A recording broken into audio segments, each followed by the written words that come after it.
Well, I just had my first transition-related surgery, and first overall operation in my life for that matter. 2 days ago on Friday morning, I had a rhinoplasty, a nose job, and surprisingly, the surgery site doesn't hurt all that much. It's my stomach that's causing all the discomfort.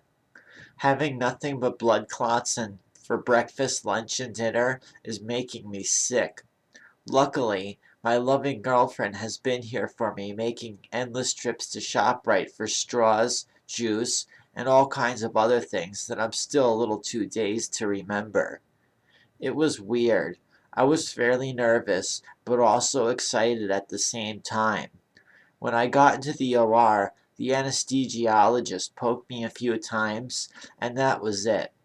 I woke up 3 hours later, freezing. The bed was so thin, the sheet was even thinner, and my paper ground was shredded.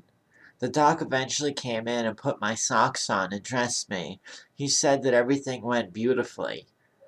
I had the equivalent of the works done on my nose. He fixed a crooked bend, got rid of that common bump on the bridge. He created a curvy little bunny slope and made small the rounded tip after breaking the bone to reset everything else. Now I'm counting down the days and hours until January 2nd and when these stinking bandages can come off.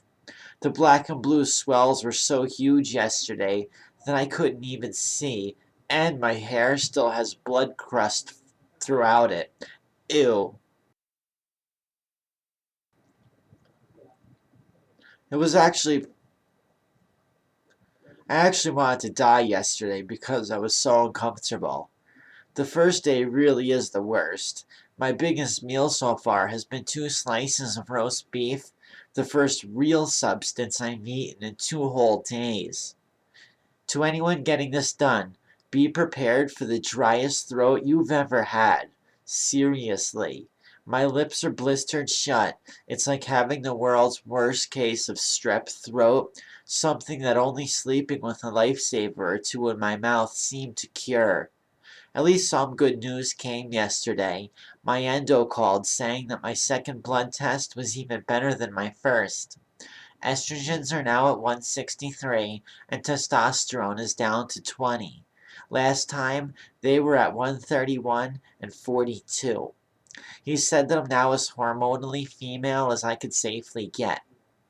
My name change takes effect on the 16th of January. All the legal stuff has already been taken care of, and now I'm just waiting for the day it becomes official. Even my work payroll will say Crista. I'm back.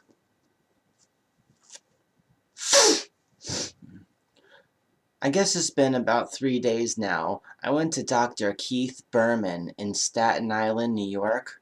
Price $4,690.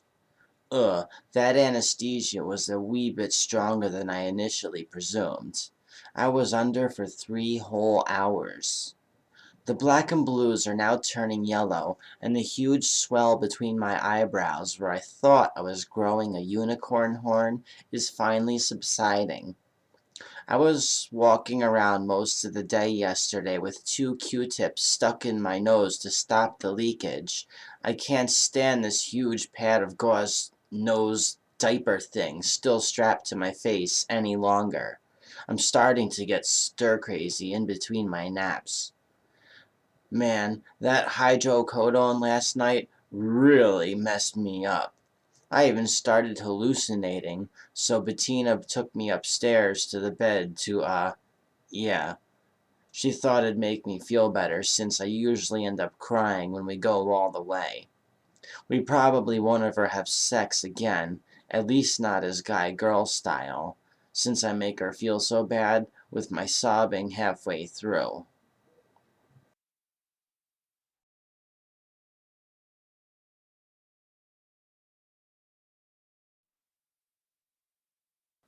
It's truly amazing how much money some people will spend to change their appearance by just a few millimeters. I mentioned that my name change was about to take effect on January 16th, However, there was something far more important which I somehow failed to note, and that is that Bettina proposed to me. One day when I got home from work, there were all these candles and rose petals strewn across the floor, leading up to the loft where we slept. All the lights had been turned off, and there was a distinct trail of flower fragments guiding my way. She'd earlier said that she was making us dinner, but never quite elaborated on the effect she invested into its preparation. The meal was up near the bed, almost like a little picnic, and after we finished eating, she nervously handed me this beautiful heart-shaped diamond ring and asked me to marry her. It was the sweetest thing anyone had ever done for me. She then told me that I was her first love in functioning relationship. See, we'd briefly talked about getting married while it'd still be legal, for once I got my gender changed and my legal paperwork reflected it, it would then be a civil union, rather a real marriage. And just as Bettina and I were setting a date to be joined, my parents were setting a date to split. My dad said that he was fed up with my mom's drinking, something I was just becoming aware of. And now he was preparing to head off to go meet some woman he'd met online in California. Just goes to show how much my own world I was really living in. But the real question is, am I wearing a tube top or am I topless?